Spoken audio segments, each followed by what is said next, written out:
श्रीगुरुभ्यो नमः। हरि ओम्। यतो जन्माद्यस्य श्रुतिसुनयमानैकविषयात् तन्त्रस्तन्त्रज्ञो गुरुरपि गुरोर्यश्च जगताम् विमूढा यत्तत्त्वं प्रकटमिह वेत्तुं सुमनसो मुकुन्दं ध्यायाम वहतकुहकं तं स्वमहसा सर्वविघ्नः प्रशमनं सर्वसिद्धिकरं परं सर्वजीवप्रणेतारम् वन्दे विजयतं हरिं करोतु मम कल्याणं हरिर्हयमुखाविदः गुरुश्च मध्वनामामि वरदोऽस्तु निरन्तरं वाणिते करवण्यम्बचरणो हृदि सर्वदा मद्वाक्यसरणीर्भूयात् श्रीमदाचार्यभावग समाश्रयेद्गुरुं भक्त्या महाविश्वासपूर्वकं निक्षिपे सर्वभारांश्च गुरो ಶ್ರೀಪಾದಪಂಕಜೇ. ನಾರದೀಯ ಪುರಾಣದಲ್ಲಿ ಭಕ್ತಿಯ ಮಹಿಮೆಯನ್ನ ನಾವು ನಿನ್ನೆ ನೋಡಿದ್ದೀವಿ. ಅದರ ಮುಂದುವರೆದ ಭಾಗವನ್ನ ಹೇಳ್ತಾರೆ. ಜೀವಂತಿ ಜಂತವ ಸರ್ವೇ ಯಥಾ ಮಾತರಮಾಶ್ರಿತಾಃ ತಥಾ ಭಕ್ತಿಂ ಸಮಾಶ್ರಿತ್ಯ ಸರ್ವೇ ಜೀವಂತಿ ಧಾರ್ಮಿಕಾಃ. ಎಷ್ಟು ಒಳ್ಳೆ ಉದಾಹರಣೆಯನ್ನು ಕೊಡ್ತಾರೆ ನೋಡಿ. ಎಲ್ಲಾ ಪ್ರಾಣಿಗಳು ತಾಯಿಯನ್ನ ಆಶ್ರಯ ಮಾಡಿರ್ತಾವೆ. ಹಾಗೆ ಎಲ್ಲಾ ಧಾರ್ಮಿಕರು ಭಕ್ತಿಯನ್ನ ಆಶ್ರಯ ಮಾಡಬೇಕು. ಭಕ್ತಿ ಇಲ್ಲದೆ ಯಾವ ಧಾರ್ಮಿಕ ಕಾರ್ಯ ಮಾಡಿದ್ರೂ ಫಲ ಬರೋದಿಲ್ಲಪ್ಪ. ಹಾಗಾಗಿ ಮೂರು ಲೋಕಗಳಲ್ಲಿ ಹರಿಭಕ್ತಿಗೆ ಸಮನಾದದ್ದು ಬೇರೆ ಇನ್ನೊಂದಿಲ್ಲ.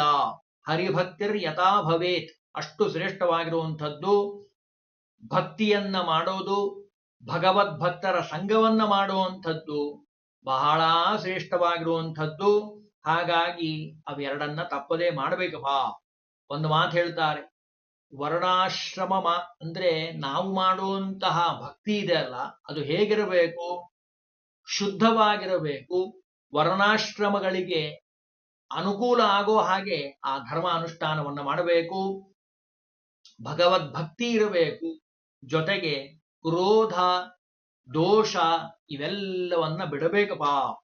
ಅದು ಅತ್ಯಂತ ಮುಖ್ಯವಾಗಿ ಅದಕ್ಕೆ ಹೇಳ್ತಾರೆ ಶ್ಲೋಕದಲ್ಲಿ, ಕಾಮಾದಿ ದೋಷ ನಿರ್ಮುಕ್ತಾಸ್ತೆ ಸಂತೋ ಲೋಕ ಶಿಕ್ಷಕ. ನಾವು ಮಾಡುವಂತಹ ಧರ್ಮ ಯಾವಾಗ್ಲೂ ಅದು ದೋಷದಿಂದ ಮುಕ್ತರಾಗಿರಬೇಕು. ಅದರಲ್ಲೂ ಸತ್ಸಂಗ ಅಂತ ನಾವು ಹೇಳ್ತೀವಲ್ಲ, ಅದು ಅತ್ಯಂತ ಉತ್ಕೃಷ್ಟವಾಗಿರುವಂಥದ್ದು. ಸಜ್ಜನರ ಸಹವಾಸ ಆಗೋದೇ ಇಲ್ಲ. ದುಷ್ಟರ ಸಹವಾಸ ನಿಮಗೆ ಹೆಜ್ಜೆ ಹೆಜ್ಜೆಗೆ ಆಗ್ತಿರ್ತದೆ. ಅಕ್ಕಪಕ್ಕದಲ್ಲಿ ಎಲ್ಲರೂ ಬಂದು ಕೂತಿರೋರೇ ಅಂಥವ್ರು ಇರ್ತಾರೆ. ಪೂಜೆಯನ್ನ ಮಾಡೋಣ, ದೇವರ ಸ್ಮರಣೆ ಮಾಡೋಣ, ಭಗವಂತನ ಮಹಿಮೆಯನ್ನ ಮಾತಾಡೋಣ, ಭಗವದ್ವಿಷಯಕವಾದಂತಹ ಎಲ್ಲ ವಿಷಯಗಳನ್ನ ತಿಳಿದುಕೊಳ್ಳೋಣ ಅಂತ ಹೊರಟ್ರೆ ನಿಮ್ಮ ಅಕ್ಕಪಕ್ಕದಲ್ಲಿ ಕೂತಿರೋರೆಲ್ಲರೂ ಅದಕ್ಕೆ ವಿರುದ್ಧವಾಗಿರೋರೇ ಇರ್ತಾರೆ. ಸಜ್ಜನರ ಸಹವಾಸ ಸಿಗೋದು ಬಹಳ ಅಪರೂಪ. ಲೌಕಿಕವಾದ ಹರಟೆ ಹೊಡಿತಾರೆ, ರಾಜಕೀಯ ಸುದ್ದಿ ಮಾತಾಡ್ತಾರೆ, ಏನೋ ವಿಷಯ ಮಾತಾಡಿ ಸಮಯ ವ್ಯರ್ಥ ಮಾಡ್ತಾರೆ. ಅಂಥವ್ರು ಬಹಳ ಸಿಗ್ತಾರೆ ನಿಮಗೆ. ಅದಕ್ಕೆ ನಾರದೀಯ ಪುರಾಣ ಎಚ್ಚರಿಕೆಯನ್ನು ಕೊಡ್ತದೆ. ಸತ್ಸಂಗ ಪರಮೋ ಬ್ರಹ್ಮನ್, ಬಹಳ ಅಪರೂಪವಾಗಿರುವಂಥದ್ದು. ಯಾರಿಗೆ ಸಿಕ್ತದೋ ಸಜ್ಜನರ ಸಹವಾಸ ಅವನು ಭಾರಿ ಪುಣ್ಯವಂತ. ಯಾಕೆ ಅಂದ್ರೆ ಯದಿ ಲಭ್ಯೇತ್ ವಿಜ್ಞೇಯಂ ಪುಣ್ಯಂ ಜನ್ಮಾಂತರಾರ್ಜಿತಂ. ಆ ಸಜ್ಜನರು ನಿಮ್ಗೆ ಸಿಗ್ತಾರೆ ಅಂದ್ರೆ ನಿಮ್ ಪುಣ್ಯ ಜೋರಾಗಿದೆ. ಹಿಂದಿನ ಜನ್ಮದಲ್ಲಿ ಒಳ್ಳೆ ಪುಣ್ಯ ಮಾಡಿದ್ದೀರಿ. ಹಾಗಾಗಿ ಆ ಪುಣ್ಯದ ಬಲದಿಂದ ಸಜ್ಜನರು ನಿಮಗೆ ಸಿಗ್ತಾ ಇದ್ದಾರೆ. ಕಾರಣ, ಸಜ್ಜನರು ಏನ್ ಮಾಡ್ತಾರೆ? ಭಗವಂತನ ಸ್ಮರಣೆಯನ್ನ ಮಾಡ್ತಾರೆ. ಅದರಲ್ಲಿ ನಿಮ್ಮನ್ನೂ ಸೇರಿಸ್ಕೊಳ್ತಾರೆ, ನಿಮ್ಮನ್ನೂ ತಿದ್ದುತ್ತಾರೆ. ಅದು ಬಹಳ ಪುಣ್ಯದ ಪ್ರಭಾವದಿಂದ ದೊರೆಯುವಂಥದ್ದಪ್ಪ. ಯಾಕೆ ಅಂದ್ರೆ ಹೇಳಿದ್ರು ಕೇಳದೇ ಇರುವಂಥವ್ರು ಬಹಳ ಜನ ಇದ್ದಾರೆ. ಇರ್ಲಿ ಬಿಡ್ರಿ ನಾಳೆ ಮಾಡೋಣ ಅಂತ ಅನ್ನೋರೇ ಬಹಳ. ಅದಕ್ಕೆ ಸಜ್ಜನರು ಸಿಗೋದು ಬಹಳ ಅಪರೂಪ. ಪೂರ್ವಾರ್ಜಿತಾನಿ ಪಾಪಾನಿ. ಈ ಸಜ್ಜನರು ಮಾಡುವಂತಹ ಕೆಲಸ ಏನು ಅಂದ್ರೆ ನಮ್ಮ ಹಿಂದಿನ ಎಲ್ಲ ಪಾಪಗಳನ್ನ ಕಳಿತಾರಂತೆ ಭಗವಂತನ ಸ್ಮರಣೆಯನ್ನ ಮಾಡಿಸಿ. ಸತ್ಸಂಗತಿರ್ ಭವೇತ್ ತಸ್ಯ ನಾಣ್ಯತಾ ಘಟಿತೇ ಹಿಸಾ. ಎಷ್ಟು ಸುಂದರವಾಗಿ ಹೇಳ್ತದೆ ನೋಡ್ರಿ. ಸತ್ಸಂಗದಿಂದ ಪಾಪ ನಾಶ ಆಗಿ ಹೋಗ್ತದೆ. ಎಲ್ಲ ಪಾಪಗಳು ಸುಟ್ಟು ಹೋಗ್ತಾವೆ. ಅದಕ್ಕೆ ಉದಾಹರಣೆ ಕೊಡ್ತಾರೆ.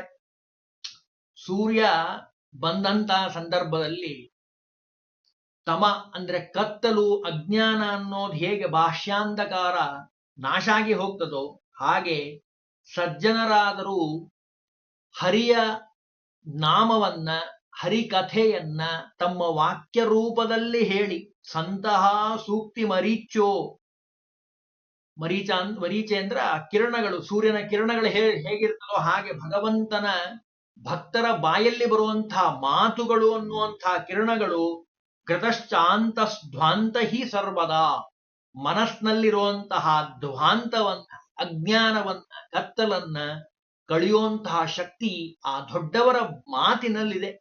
ಅದಕ್ಕೆ 24 ಗಂಟೆ ಪ್ರವಚನವನ್ನ ಕೇಳಿ, ಪಾಠವನ್ನ ಕೇಳಿ ಅಂತ ಯಾಕೆ ಹೇಳ್ತಾರೆ? ಯಾವಾಗ್ಲೂ ಅದ್ರ ಉದ್ದೇಶ ಏನು ಅಂದ್ರೆ ಇದೆ, ಭಗವಂತನ ಸ್ಮರಣೆಯನ್ನ ಮಾಡ್ತಾ ಇದ್ರೆ ಕಲಿ ನಿಮ್ಮ ಹತ್ರ ಬರೋದಿಲ್ಲ.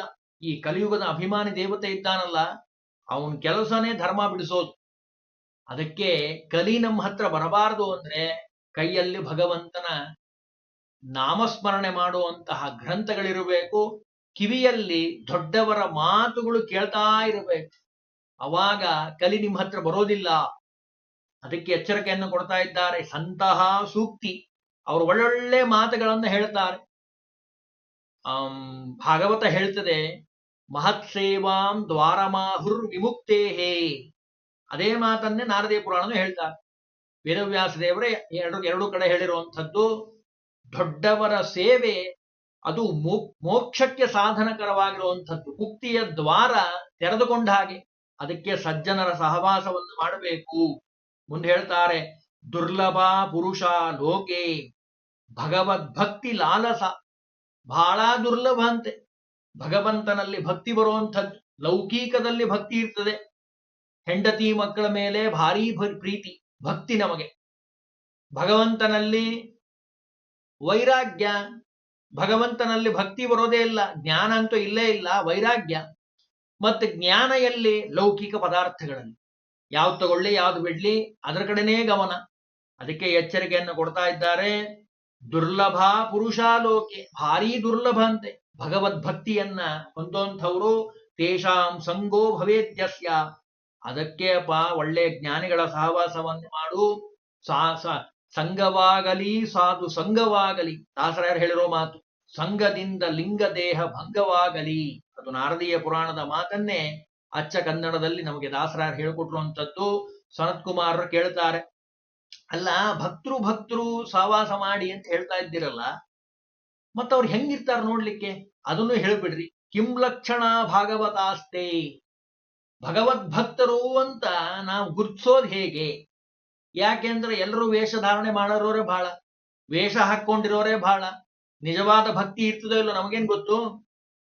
ಭಕ್ತಿ ಮಾಡೋರ ಲಕ್ಷಣ ಹೇಗೆ ಇರ್ತಾರೆ ಅದನ್ನು ಹೇಳಿ, ಮತ್ತವ್ರು ಏನ್ ಕರ್ಮ ಮಾಡ್ತಾರೆ ಅದನ್ನು ಹೇಳಿ. ಕಿಂ ಕರ್ಮ ಕುರುವತೆ, ಜೊತೆಗೆ ತೇಷಾಂ ಲೋಕೆ ಭವೇತ್, ಆ ಭಗವದ್ಭಕ್ತರ ಲಕ್ಷಣಗಳನ್ನ ತತ್ಸರ್ವಂ ಬ್ರೂಹಿ ತತ್ವತಃ ವಿಸ್ತಾರವಾಗಿ ಹೇಳಿ ನಾವು ಸುಮಾರು ಶ್ಲೋಕಗಳಲ್ಲಿ ಹೇಳ್ತಾರೆ ನಾರದರು.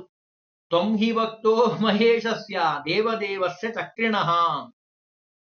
ರುದ್ರದೇವರ ವಿಶೇಷ ಅನುಗ್ರಹ ಪಡೆದಂತಹ ಅವರು ನೀವು, ನಾರದರಿಗೆ ಹೇಳ್ತಾ ಇದ್ದಾರೆ ಸನತ್ ಕುಮಾರ್. ಜೊತೆಗೆ ಹರಿಭಕ್ತಿಯನ್ನ ಮಾಡುವಂಥವ್ರು, ಯಾವಾಗ್ಲೂ ನಾರಾಯಣ ನಾರಾಯಣ ಅಂತ ಅನ್ನುವಂಥವ್ರು ನಿಮ್ಗಿಂತ ಬೇರೆಯವರು ಹೇಳಲಿಕ್ಕೆ ಸಾಧ್ಯ ಇಲ್ಲ. ದಯವಿಟ್ಟು ಹೇಳಿ, ಭಗವದ್ಭಕ್ತರು ಅಂತ ನಾವು ಗುರುಸೋದು ಹೇಗೆ, ಅವ್ರ ಲಕ್ಷಣ ಹೇಳಿ ಅಂತ ಪ್ರಶ್ನೆಯನ್ನ ಮಾಡ್ತಾ ಇದ್ದಾರೆ.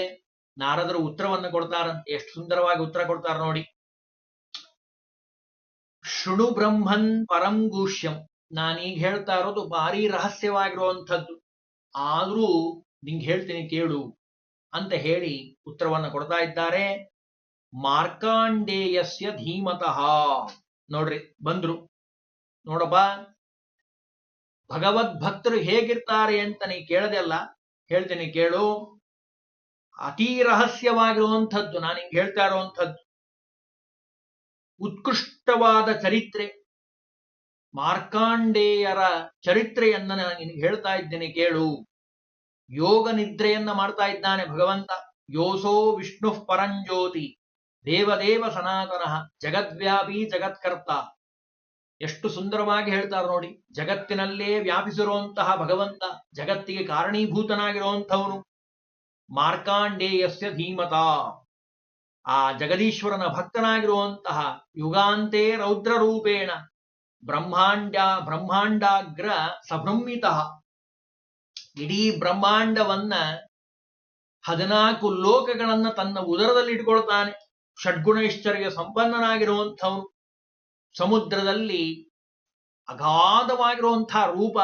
ಭಗವಾನೇವ ಶೇಷಾಖ್ಯ ಶೇತೆ ವಟದಲೇ ಹರಿಹಿ. ವಟಪತ್ರದ ಮೇಲೆ ಮಲಗಿರುವಂತಹ ಕೂಸು. ಅಂತಹ ದಿವ್ಯವಾದ ರೂಪವನ್ನ ಪಡೆದಂಥವನು ಭಗವಂತ. ಅಷ್ಟೇ ಅಲ್ಲ, ಯಾವಾತನ ಕಾಲುಬೆರಳಿನ ಹೆಬ್ಬೆರಳಿನಿಂದ ಕೊನೆಯ ಭಾಗದಿಂದ ಉತ್ಪನ್ನವಾಗಿರುವಂತಹ ಗಂಗಾ ನದಿ ಸಮಸ್ತವಾದ ಉದಕಗಳಿಗೆ ಪವಿತ್ರತೆಯನ್ನ ತಂದುಕೊಡ್ತದೋ, ಪಾದಾಂಗುಷ್ಟಾಗ್ರ ನಿರ್ಯಾತ ಗಂಗಾ ಶೇಷಾಂಬುಪಾವನಿ. ನದಿಗಳಲ್ಲೇ ಸರ್ವೋತ್ತಮವಾದ ನದಿ ಅದು ಗಂಗಾ ಅಂತ ಅನಿಸ್ಕೊಂಡಿರುವಂಥದ್ದು. ಅಂತಹ ಭಗವಂತನ ಮಹಾ ಮಹಿಮೆಯನ್ನ ಆಲದೆಲೆ ಮೇಲೆ ಮಲಗಿರುವಂತಹ ಕೂಸಂತೆ ಇದು. ಎಂತ ಕೂಸಿರ್ಬೋದು ನೋಡ್ರಿ, ಸಾಮಾನ್ಯವಾದ ಕೂಸಲ್ಲ ಇದು. ಆಲದೆಲೆ ಮೇಲೆ ಮಲಗಿರುವಂತಹ ಕೂಸು. ಅದ ಹೇಳ್ತಾರೆ ನಾರದೀಯ ಪುರಾಣೆ. ವಟಶ್ಚದೇ ಶಯಾನೋತ್ಸ್ವ ಸರ್ವಭೂತ್ ಶಕ್ತಿ ಸಮನ್ವಿತ ತಸ್ಮಿನ್ ಕಾಲೇ ಮಹಾಭಾಗೋ ನಾರಾಯಣ ಪರಾಯಣ ಮಾರ್ಕಾಂಡೇಯ ಸ್ಥಿರಸ್ತಸ್ಯ ಲೀಲಾ. ಅಂದ್ರೆ ಇಂತಹ ವಟಪತ್ರಶಾಹಿಯಾಗಿರುವಂತಹ ಭಗವಂತನ ಮಹಾಮಹಿಮೆಯನ್ನ ನೋಡ್ತಾ ಇದ್ದಾರೆ ಮಾರ್ಕಾಂಡೇಯ ಋಷಿಗಳು. ಋಷಿಗಳು ಕೇಳಿದ್ರು, ಅಲ್ಲ, ತಸ್ಮಿನ್ ಕಾಲೇ ಮಹಾಘೋರೆ ನಷ್ಟೇ ಸ್ಥಾವರ ಜಂಗಮೆ. ನಾವು ಈ ಪುರಾಣದಲ್ಲಿ ಶ್ರವಣ ಮಾಡಬೇಕಾದ್ರೆ ಕೇಳಿದ್ದೀವಿ. ಏನಪ್ಪಾ ಅಂತಂದ್ರೆ, ಈ ಪ್ರಳಯ ಅಂತಂತಾರಲ್ಲ, ಆ ಸಂದರ್ಭದಲ್ಲಿ ಯಾರು ಇರೋದಿಲ್ಲ, ಭಗವಂತ ಮಾತ್ರ ಇರ್ತಾನೆ ಅಂತ ನಾವು ಕೇಳಿದ್ದೀವಿ. ಹರಿರೇಕಃ ಸ್ಥಿತ ಈತಿ ಮುನೇರ್ ಪೂರ್ವಹಿ ಶುಶ್ರುಮ. ನಾವು ಇಲ್ಲಿವರೆಗೂ ಅದನ್ನೇ ಕೇಳಿರೋದು. ಪ್ರಳಯ ಕಾಲದಲ್ಲಿ ಯಾರ್ಯಾರು ಇರೋದಿಲ್ಲ, ಭಗವಂತ ಮಾತ್ರ ಇರ್ತಾನೆ. ಸ್ಥಿರಚರವಾದ ವಸ್ತುಗಳು ನಷ್ಟವಾಗಿ ಹೋಗಿರ್ತಾವೆ. ಜಗತ್ತೆಲ್ಲ ಉದಕದಲ್ಲಿ ನೀರಿನಲ್ಲಿ ಮುಳುಗಿ ಹೋಗಿರ್ತದೆ. ಭಗವಂತ ಮಾತ್ರ ಇರ್ತಾನೆ. ಅಂಥದ್ರಲ್ಲಿ ಎಲ್ಲಾ ನಾಶಪಡಿಸಿದಂತಹ ಭಗವಂತ ಮಾರ್ಕಾಂಡೇಯರನ್ನ ಮಾತ್ರ ಯಾಕೆ ಉಳಿಸಿದ್ದಾನೆ? ಇವ್ರು ಯಾಕೆ ಉಳಿದ್ರು ಮಾರ್ಕಾಂಡೇಯರು? ಅಂಥದ್ದೇನಿದೆ ಮಾರ್ಕಾಂಡೇಯರಲ್ಲಿ? ಎಂಥ ಪ್ರಶ್ನೆ ಕೇಳ್ತಾ ಇದ್ದಾರೆ ನೋಡ್ರಿ. ಪ್ರಳಯ ಅಂದ್ಮೇಲೆ ಎಲ್ಲರೂ ಹೋಗ್ಬೇಕಪ್ಪ, ಯಾರೂ ಇರಬಾರ್ದು. ಈ ಮಾರ್ಕಾಂಡೇಯರು ಉಳಿಲಿಕ್ಕೆ ಕಾರಣ ಏನು? ಸರ್ವಗ್ರಸ್ತೇನ ಹರಿಣ ಕಿಮರ್ಥಂ ಸೋ ಅವಶ್ಯ. ಈ ಉಳಿಲಿಕ್ಕೆ ಕಾರಣ ಏನು ಅಂತ ಪ್ರಶ್ನೆ ಮಾಡ್ತಾ ಇದ್ದಾರೆ. ಪರಂ ಕೌತೂಹಲಂ ಹ್ಯತ್ರ. ಭಾರಿ ಕುತೂಹಲ ಆಗ್ತಾ ಇದೆ ನಮಗೆ. ಇವ್ರು ಇರ್ಲಿಕ್ಕೆ ಕಾರಣ ಏನು? ಇವ್ರನ್ನ ಯಾಕೆ ಉಳಿಸಿದ್ದಾನೆ ಭಗವಂತ ಅಂತ ಕೇಳಿದಾಗ ನಾರದರು ಉತ್ತರವನ್ನ ಕೊಡ್ತಾರೆ. ನೋಡಪ್ಪ, ಹೇಳ್ತೇನೆ ಕೇಳಿ. ಹರಿಕೀರ್ತಿರ ಸುಧಾಪಾನೆ ಕಸ್ಯಾಲಸ್ಯಂ ಪ್ರಜಾಯತೆ. ನಾವು ಬಹಳ ಉತ್ಸಾಹದಿಂದ ಕೂತಿದ್ದೀವಿ. ಋಷಿಗಳು ಹೇಳ್ತಾ ಇದ್ದಾರೆ, ಹರಿಯ ಮಹಾತ್ಮೆಯನ್ನ ಅಮೃತ ಪಾನವನ್ನ ಮಾಡ್ಲಿಕ್ಕೆ ಕೂತಿದ್ದೀವಿ. ನಮಗೆ ಆಲಸ್ಯ ಅನ್ನೋದೇ ನಮಗೆ ಗೊತ್ತಿಲ್ಲ, ನೀವು ವಿಸ್ತಾರವಾಗಿ ಹೇಳ್ರಿ ಅಂತ ನಾರದರಿಗೆ. ಆಯ್ತು, ಹೇಳ್ತೀನಿ ಕೇಳ್ರಿ. ಶುರು ಮಾಡಿದ್ರು ಹೇಳಲಿಕ್ಕೆ. ಸುತೌವಾಚ.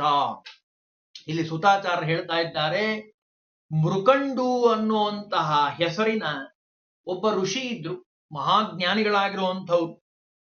ಎಲ್ಲಿದ್ದವರು? ಸಾಲಿಗ್ರಾಮೇ ಮಹಾತೀರ್ಥೆ.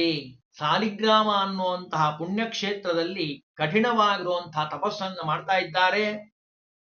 ತಪಸ್ಸನ್ನ ಮಾಡಿದ ಮೇಲೆ ಯುಗಾನಾಮಯುತಂ ಬ್ರಹ್ಮನ್ ಗೃಣ ಬ್ರಹ್ಮನ್ ಸನಾತನಂ. ಎಷ್ಟು ಸುಂದರವಾಗಿ ಹೇಳ್ತಾರೆ ನೋಡಿ. ಇಂದ್ರಿಯಗಳನ್ನ ಜಯ ಮಾಡಿರುವಂತಹ, ಆಶೆಯನ್ನ ಬಿಟ್ಟಿರುವಂತಹ 10,000 ಯುಗ ಪರ್ಯಂತರವಾಗಿ ಬ್ರಹ್ಮನನ್ನ ಕುರಿತು ಅನೇಕ ವಿಧವಾದ ತಪಸ್ಸನ್ನು ಆಚರಣೆ ಮಾಡಿದ್ದಾರೆ. ಆಗ ಋಷಿ ತಪಸ್ಸಿನಿಂದ ಭಯಪಟ್ಟಂತ, ಇವ್ರು ಯಾಕಪ್ಪ ತಪಸ್ ಮಾಡ್ತಾರೆ? ಇಷ್ಟು 1000 ವರ್ಷ ತಪಸ್ ಮಾಡುವಂಥದ್ದೇನಾಗಿದೆ? 1,000, 2,000, 3,000 ವರ್ಷ ದಾಟ್ತು ಅಂದ್ರೆ ದೇವೇಂದ್ರನಿಗೆ ಭಯ. ಎಲ್ಲಿ ತನ್ನ ಪದವಿಯನ್ನ ಕಸ್ಕೊಳ್ಳಿಕ್ಕೆ ಯಾರು ತಪಸ್ ಮಾಡ್ತಾ ಇದ್ದಾರೋ ಏನೋ. ದೇವೇಂದ್ರನೇ ಮೊದಲಾದ ಸಕಲ ದೇವತೆಗಳು ಅತಃ ಸರ್ವಾಣಿ ಭೂತಾನಿ ಚಿಂತೆತ್ತಂತೆ. ಯಾಕಪ್ಪ ಇವರು ಇಷ್ಟೊಂದು ತಪಸ್ ಮಾಡ್ಲಿಕ್ಕೆ ಕಾರಣ ಏನು? ಎಲ್ಲ ದೇವತೆಗಳು ಹೋಗಿ ಇಂದ್ರಾದಯಸ್ತದ, ಇಂದ್ರಾದಿ ದೇವತೆಗಳು ಪರೇಶಂ ಶರಣಂ ಜಗ್ಮುರ್ ನಾರಾಯಣ ಮನಾಮಯಂ. ಅಪ್ರಮೇಯನಾಗಿರುವಂತಹ, ಅನಾದಿ ನಿಧನಾಗಿರುವಂತಹ ಭಗವಂತ ನಾರಾಯಣನನ್ನ ಕುರಿತು ಹೋಗಿ ಪ್ರಾರ್ಥನೆ ಮಾಡ್ತಾ ಇದ್ದಾರೆ. ಸ್ವಾಮಿ, ಈ ಮೃಕಂಡು ತಪಸ್ ಮಾಡ್ತಿರೋದ್ ಕಾರಣ ಏನು ಗೊತ್ತಾಗ್ತಾ ಇಲ್ಲ. ಯಾಕೆ ಇವನು ತಪಸ್ ಮಾಡ್ತಾ ಇದ್ದಾನೆ?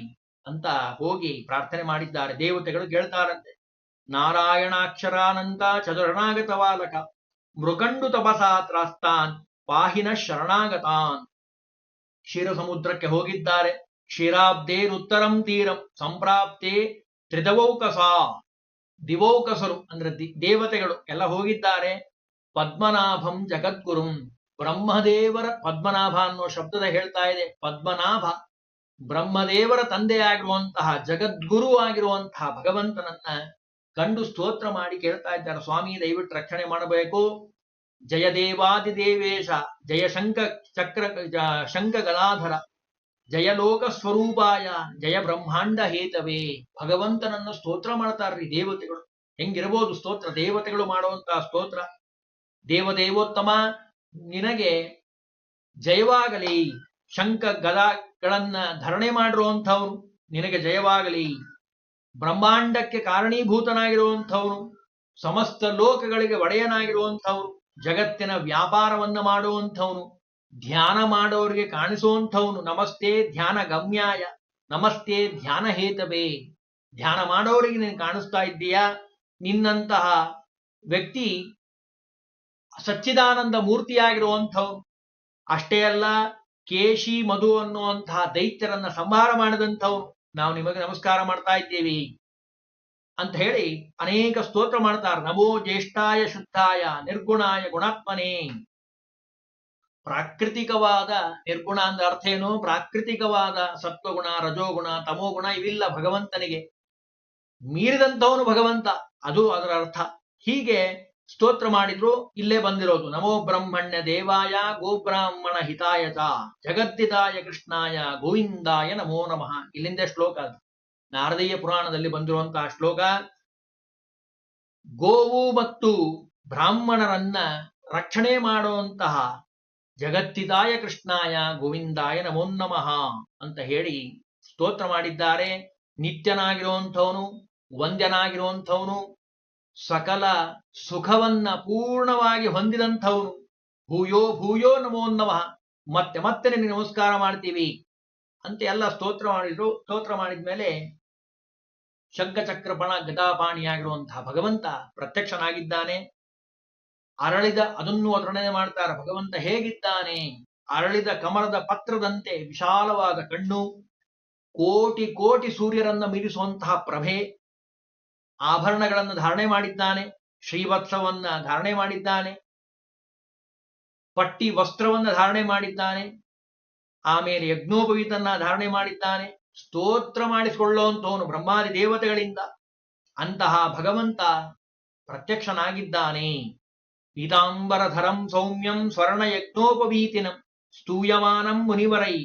ಸ್ತೋತ್ರ ಮಾಡ್ತಾರೆ. ಈ ರೀತಿಯಾಗಿರುವಂತಹ ಭಗವಂತನನ್ನ ಸ್ತೋತ್ರ ಮಾಡಿದ ಮೇಲೆ ಭಗವಾನ್ ಮೇಘ ಗಂಭೀರ ನಿಸ್ವನಃ, ಗಂಭೀರವಾದ ಸ್ವರದಿಂದ ಭಗವಂತ ಸಂತೈಸ್ತಾನಂತೆ ಎಲ್ಲ ದೇವತೆಗಳನ್ನು.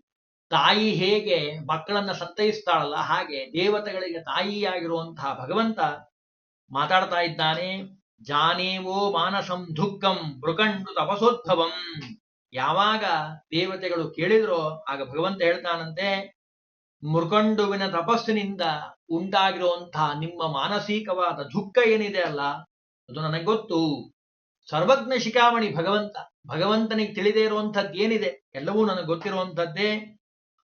ನೀವೇನು ಚಿಂತನೆ ಮಾಡಬೇಡ್ರಿ, ಚಿಂತೆ ಅಂತೂ ಬಿಟ್ಟು ಬಿಡ್ರಿ. ಕಾರಣ ಏನು ಅಂದ್ರೆ, ಸಜ್ಜನೋತ್ತಮನಾಗಿರುವಂಥವನು ಮೃಕಂಡು ಋಷಿ ಯಾವುದೇ ಸಂದರ್ಭದಲ್ಲೂ ನಿಮಗೆ ತೊಂದರೆಯನ್ನ ಕೊಡೋದಿಲ್ಲ. ದೇವರೇ ಅಭಯ ಕೊಟ್ಬಿಟ್ಟ, ನಿಮ್ಗೇನು ಒಂದು ತೊಂದರೆ ಮಾಡೋದಿಲ್ಲ, ಆರಾಮಾಗಿ ಹೋಗಿ. ಯಶ್ಮನ್ ಬಾಧತೆ ದೇವ ಸ ಋಷಿ ಸಜ್ಜನಾಗ್ರಣಿ. ಅವನು ಬಹಳ ಒಳ್ಳೆಯವನು ಋಷಿ, ನನ್ನ ಕುರಿತು ತಪಸ್ ಮಾಡ್ತಾ ಇದ್ದಾನೆ. ಯಾವುದೇ ಕಾರಣಕ್ಕೂ ಚಿಂತೆ ಮಾಡಬೇಡ್ರಿ, ಧೈರ್ಯವಾಗಿ ಮನೆಗೆ ಹೋಗಿ. ಸ್ವಪ್ನದಲ್ಲಿಯೂ ಭಗವಂತ ಹೇಳೋ ಮಾತು ನನ್ನ ಮಾತಲ್ಲ, ಓದ್ಬಿಡ್ತೀನಿ. ಸಂಪದ್ಭಿಹಿ ಸಂಯುತಾವಾಪಿ. ಕೊನೆಗೊಂದು ಮಾತು ಹೇಳ್ತಾನೆ, ಸರ್ವಾಧಾನ್ಯಾಂ ಚ ನ ಬಾಧಂತೆ ಸ್ವಪ್ನೇಪಿ ಸುರಸತ್ತಮ. ಕನಸ್ನಲ್ಲೂ ನಿಮಗ್ ಕೆಟ್ಟದು ಮಾಡೋದಿಲ್ಲ. ಜೀವಂತ ಬಿಡ್ರಿ ಹೋಗ್ಲಿ, ಎದರ ಕನಸ್ನಲ್ಲೂ ನಿಮಗೆ ಯಾವ ರೀತಿಯನ್ನು ಅವನು ಇತರರಿಗೆ ಪೀಡೆ ಕೊಡೋದಿಲ್ಲ, ನಿಮಗೂ ತೊಂದರೆ ಮಾಡೋದಿಲ್ಲ. ನೀವು ಆರಾಮಾಗಿ ಹೋಗಿ, ಯಾವ ಚಿಂತೆ ಮಾಡಬೇಡ್ರಿ. ತಾಪತ್ರಯಾಭಿಧಾನೇನ ಆಧ್ಯಾತ್ಮಿಕ, ಆದಿದೈವಿಕ, ಆದಿಭೌತಿಕ ಈ ಒಂದು 3 ಗುಣಗಳಿಂದ ಗೆದ್ದಿರುವಂತಹ ಒಳ್ಳೆಯ ಸಾಧಕನಾಗಿರುವಂತಹ ಋಷಿ. ಅವನು ನಿಮಗೇನು ಮಾಡ್ಲಿಕ್ಕೆ ಸಾಧ್ಯ ಇಲ್ಲ. ನೀವೆಲ್ಲ ದೇವಾನು ದೇವತೆಗಳು, ಏನ್ ಚಿಂತೆ ಮಾಡಬೇಡ್ರಿ, ಧೈರ್ಯವಾಗಿ ಹೋಗಿ. ಯಾವ ವ್ಯಕ್ತಿ ಹೊಟ್ಟೆ ಕಿಚ್ಚು, ಮಾತ್ಸರ್ಯ ಇವುಗಳಿಗೆ ಶರಣಾಗಿತನಾಗಿರ್ತಾನೋ, ಉಪಕಾರವನ್ನ ಮರೀತಾನೋ, ಅವನು ಅಯೋಗ್ಯನಾಗಿರುವಂಥವನು. ಅವನೇನಾದ್ರೂ ಹಿಂಸೆ ಮಾಡ್ಲಿಕ್ಕೆ ಸಾಧ್ಯ. ಇವ್ಯಾವ ದೋಷಗಳು ಅವನಲ್ಲಿಲ್ಲ. ಹಾಗಾಗಿ ಚಿಂತೆ ಮಾಡುವ ಅವಶ್ಯಕತೆ ಇಲ್ಲ. ಸಶಂಕಃ ಸರ್ವದಾ ದುಃಖಿ. ಕೆಲವರಿಗೆ ಯಾವಾಗ್ಲೂ ಸಂಶಯ ಪಿಶಾಚಿ, ಅಸಂಶಯಾತ್ಮ ಅನ್ನೋದು ಇಲ್ಲೇ ಇಲ್ಲ. ಭಾರಿ ಯಾವಾಗ್ಲೂ ಸಂಶಯ ಸಂಶಯ, ಎಲ್ಲಿ ನೋಡಿದ್ರೂ ಸಂಶಯ. ಅವರು ಸುಖ ಹೊಂದೋದೇ ಇಲ್ಲ ಅಂತಾನೆ ಭಗವಂತ. ಸಶಂಕಃ ಸರ್ವದಾ ದುಃಖಿ ನಿಶಂಕಃ ಸುಖಮಾಪ್ನೆಯಾತ್. ನಿಶಂಕೆಯಿಂದ, ನಿಶ್ಚಿಂತೆಯಿಂದ ದೇವತೆಗಳೇ ಮನೆಗೆ ಹೋಗ್ರಿ. ಮೃಕಂಡು ಋಷಿ ನಿಮಗೇನೂ ಮಾಡೋದಿಲ್ಲ. ಪೀಡಯಿಷ್ಯತಿ ಓ ನ ಸರಹ. ಧೈರ್ಯವಾಗಿ ಮನೆಗೆ ಹೋಗ್ರಿ. ಭವತಾಂ ನಾನ್ ರಕ್ಷಣೆ ಮಾಡೋನಿದ್ದೀನಿ, ನಾನ್ ರಕ್ಷಣೆ ಮಾಡ್ತೀನಿ ಅಂತ ಹೇಳಿ ಭಗವಂತ ಅವರಿಗೆ ಅಭಯವನ್ನ ಕೊಟ್ಟಿದ್ದಾನೆ. ಮುಂದೇನಾಯಿತು ಅನ್ನೋದನ್ನ ನಾಳಿನ ದಿವಸದಲ್ಲಿ ಪ್ರಯತ್ನವನ್ನು ಮಾಡೋಣ.